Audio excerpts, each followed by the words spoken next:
A graça do nosso Senhor Jesus Cristo, o amor de Deus e a companhia do Espírito Santo estejam conosco neste momento. Amém. Independência ou morte? Esse foi o grito de Dom Pedro I no dia 7 de setembro de 1822, às margens do rio Ipiranga. E o significado dessa expressão vai muito além do simples desejo de independência. Essa expressão, ela retrata uma determinação extrema. Ao exclamar independência ou morte, Dom Pedro I estava afirmando que a independência do Brasil era algo tão crucial que ele preferia morrer a continuar sob o domínio dos portugueses. Essa frase se tornou um marco da luta pela autonomia, pela liberdade do Brasil, sendo até hoje um símbolo de patriotismo e da soberania do nosso amado Brasil. Será que com aquele grito Dom Pedro I conseguiu alcançar o seu objetivo de tornar o Brasil uma nação livre, uma nação autônoma e independente? Nós sabemos que o Brasil ficou livre da exploração de Portugal, mas até hoje não conseguiu se livrar daqueles que querem explorar este país, daqueles que querem se aproveitar da boa vontade do seu povo. Já se passaram 202 anos, mas o clamor pela liberdade, pela independência continua mais forte do que nunca. E esse clamor não se limita apenas aos nossos dias. É só voltar na história que perceberemos que, desde a independência, foram muitas as lutas que este povo, o povo brasileiro, já enfrentou. Não mais contra outras nações, mas, na maioria das vezes, contra as próprias autoridades do país, quando elas deixaram de cumprir com aquilo que deveriam fazer em prol do Brasil e de sua população.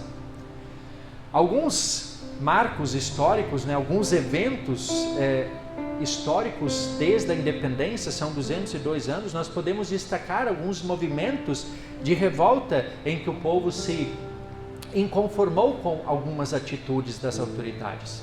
Em 1824, logo após a independência, houve uma revolta contra o autoritarismo e a centralização do governo do próprio Dom Pedro I, que havia conduzido a independência.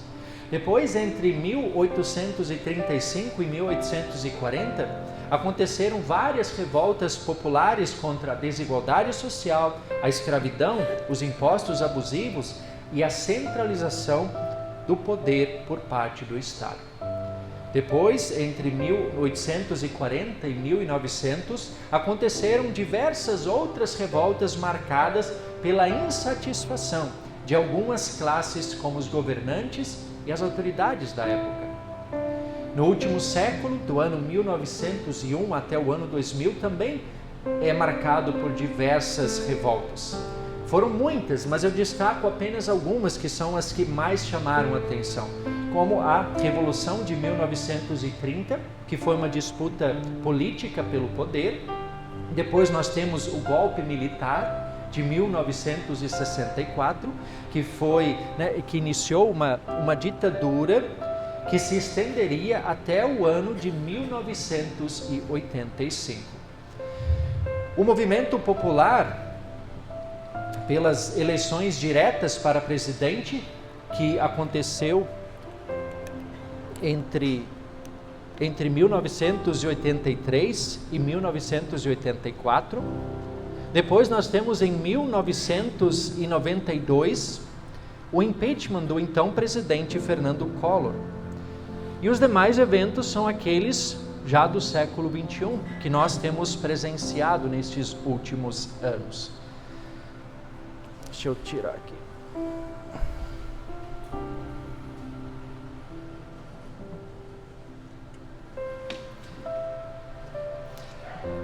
Então, por que eu trago essas informações históricas? Para que vocês saibam que o que nós estamos vivendo atualmente não é uma novidade no Brasil.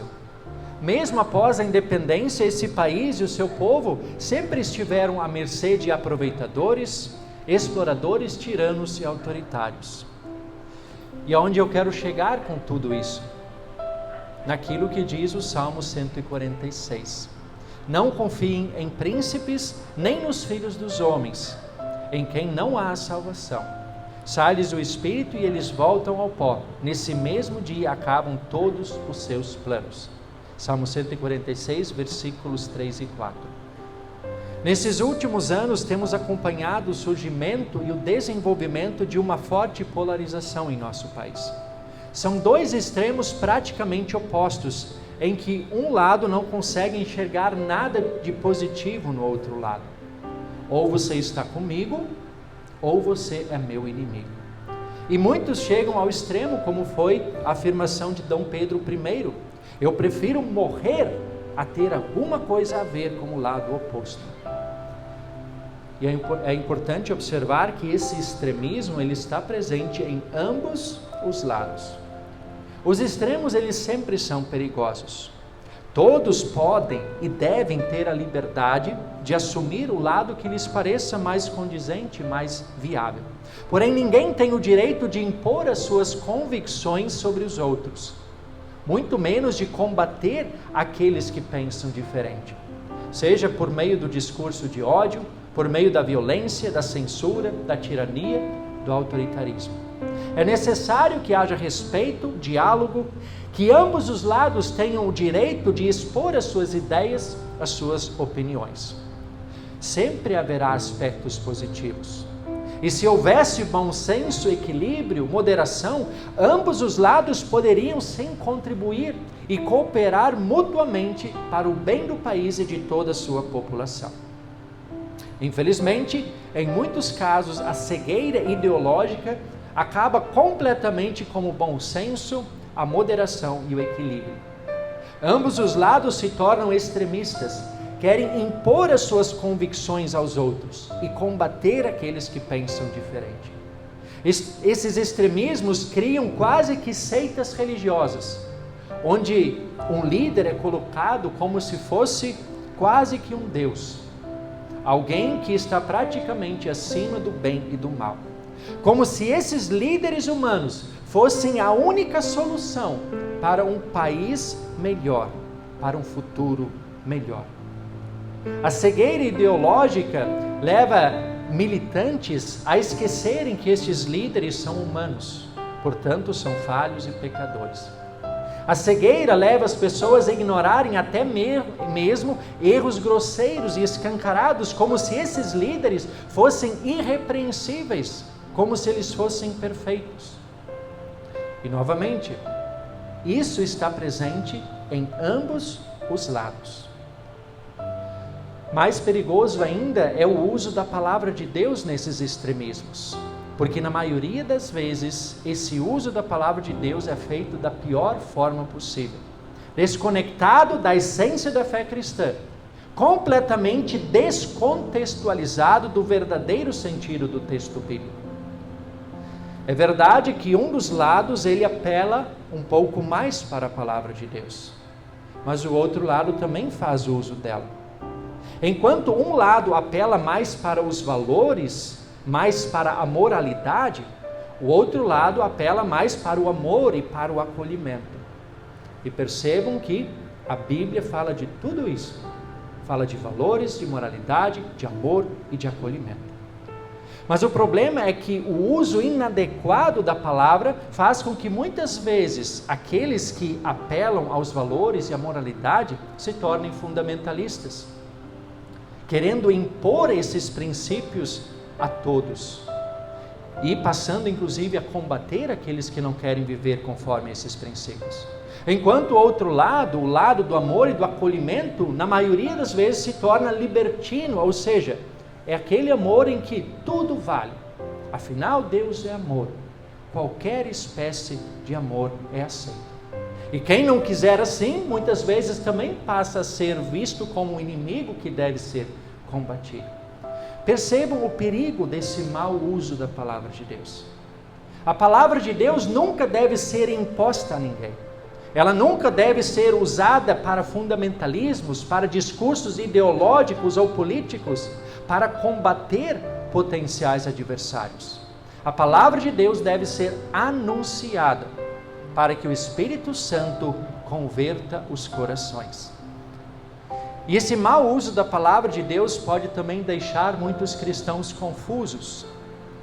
Por causa desse apelo a certos princípios bíblicos, é completamente normal um cristão se identificar com ambos os lados.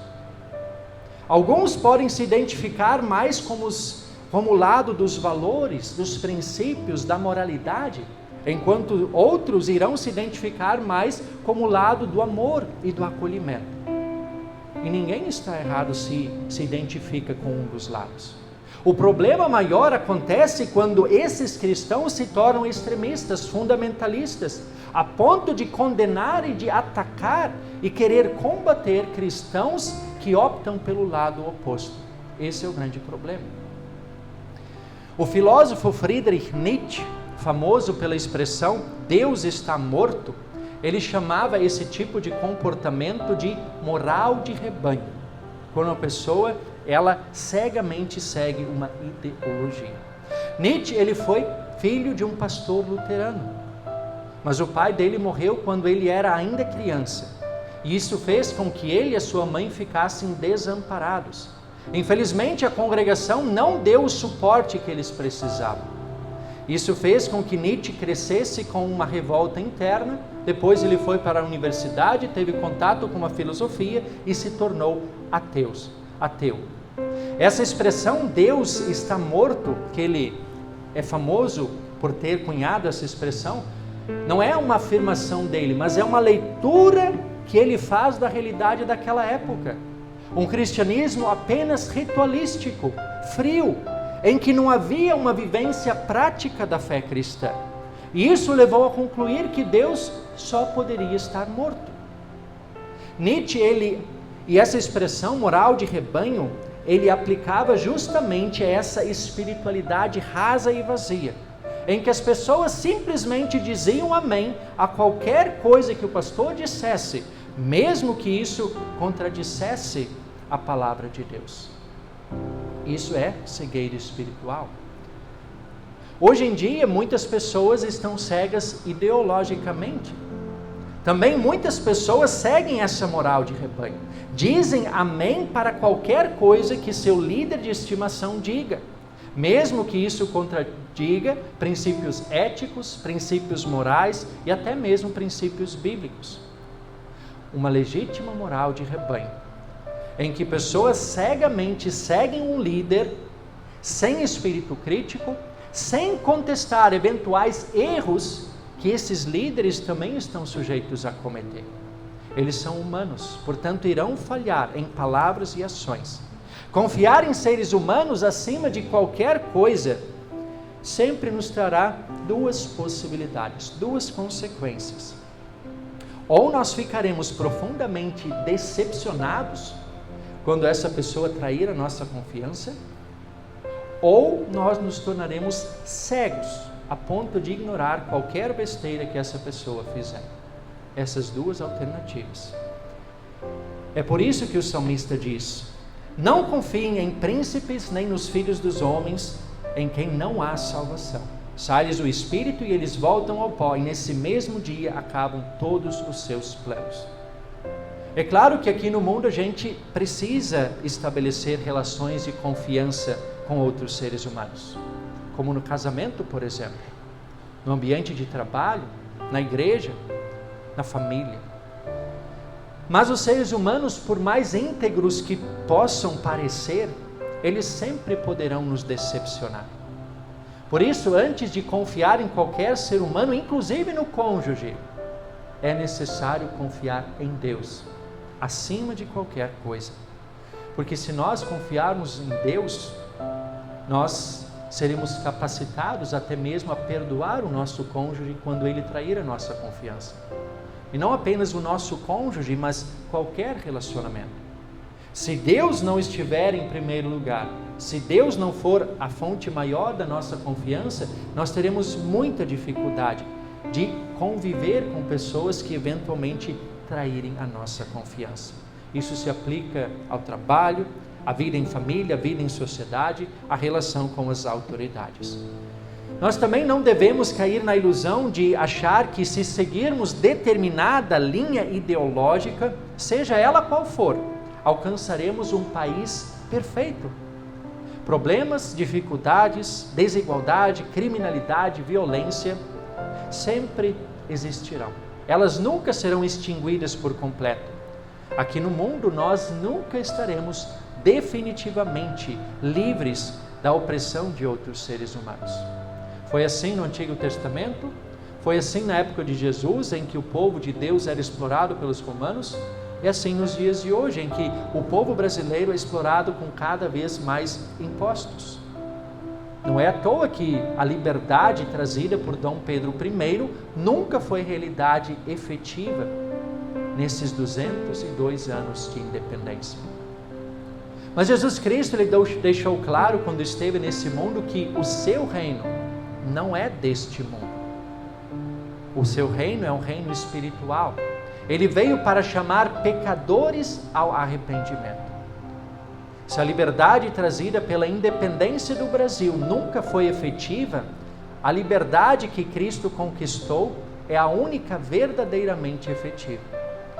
O grito de Dom Pedro I, independência ou morte, pode não ter trazido a liberdade que gostaríamos. Mas o grito de Jesus Cristo lá no alto da cruz, está consumado, trouxe para nós a liberdade que verdadeiramente interessa. A liberdade da escravidão dos nossos pecados. Fomos libertos da cegueira espiritual que nos aprisionava. Nossos olhos foram abertos, os nossos ouvidos desimpedidos para que pudéssemos ouvir, como diz o texto de Isaías, para que pudéssemos ouvir a boa, santa e agradável palavra de Deus, que traz perdão dos pecados, vida espiritual e salvação eterna. Enquanto nesse mundo a liberdade é sinônimo de independência, diante de Deus, liberdade é sinônimo de dependência total. Nesse mundo nós sempre iremos lutar por independência daqueles que querem nos explorar. Mas Deus é o único verdadeiramente confiável. Ele é aquele de quem recebemos apenas coisas boas. Por isso, estar em sua dependência é a melhor coisa que qualquer pessoa possa almejar. Enquanto governantes terrenos prometem acabar com a fome, com a injustiça, com a opressão, com a desigualdade, mas nunca conseguem, Deus é aquele que faz justiça aos oprimidos, que dá pão aos que têm fome, que liberta os encarcerados, que abre os olhos dos cegos, levanta os abatidos, ama os justos, guarda o estrangeiro, ampara o órfão e a viúva, conforme lemos no Salmo 146. E como Deus faz essas coisas? Em primeiro lugar, Ele faz isso quando Ele nos leva a reconhecer os nossos pecados. Depois, Ele nos estende o gracioso perdão que Cristo conquistou. E por fim, Ele faz de nós instrumentos do seu amor na vida daqueles que precisam. É a fé em Jesus Cristo que nos motiva e capacita a estender a mão ao nosso próximo. É como diz Tiago, leitura da epístola, a fé sem obras é morta. Mostra-me a sua fé sem obras, que eu com obras lhe mostrarei a minha fé. A fé cristã produz frutos. Aquele que está arrependido, que tem Jesus como seu Salvador, irá produzir boas obras. E essas obras cumprem a ação de Deus nesse mundo, com que seja feita justiça aos oprimidos, que os que passam fome sejam alimentados, que os encarcerados sejam libertos, que os cegos passem a ver. Aqui, falando especificamente do testemunho espiritual, para que quando nós testemunhamos a nossa fé, outras pessoas também sejam libertos dessa cegueira espiritual. Através de nós, muitas vezes, Deus levanta pessoas abatidas, Deus ama os justos, Deus guarda o estrangeiro, ampara o órfão e a viúva. É assim que Deus realiza a sua obra nesse mundo, através de nós. Mas ainda assim, aqui no mundo, os problemas nunca serão definitivamente resolvidos. Mas nós continuaremos sendo seus instrumentos, vivendo de acordo com os princípios e os valores cristãos, amando e acolhendo uns aos outros, inclusive aqueles que vierem a nos perseguir. Se aqui nesse mundo as coisas nunca serão perfeitas, a nossa esperança e a nossa certeza é de que na eternidade elas serão.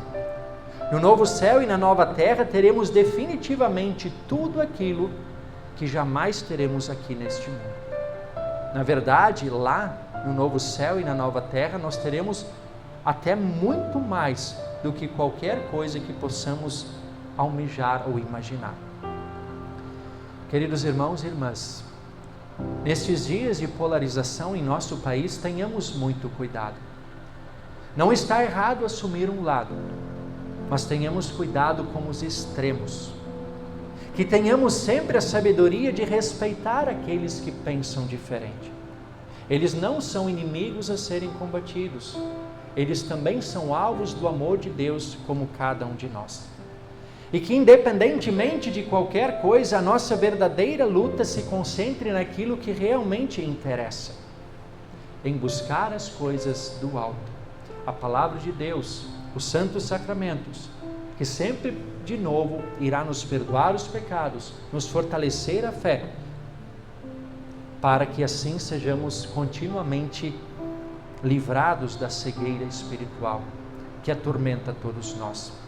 Que assim, perdoados e fortalecidos na fé, nós tenhamos também aquela disposição que teve o homem que foi curado por Jesus. Jesus o curou do seu problema, ele era surdo e gago, e Jesus recomendou que ele não falasse nada, mas ele não se conteve, tamanha a sua alegria. Ele foi e falou para muitas pessoas. E nós fomos curados de uma doença muito mais grave, uma doença espiritual. Nós éramos cegos, surdos e gagos espiritualmente, mas Deus, Jesus, nos livrou de tudo isso. Muitas vezes nós falamos de boca cheia das nossas preferências políticas, e muitas vezes até misturamos a palavra de Deus em meio a isso. Será que nós também falamos com a mesma disposição do amor que Jesus Cristo teve por cada um de nós? Reflitamos sobre isso.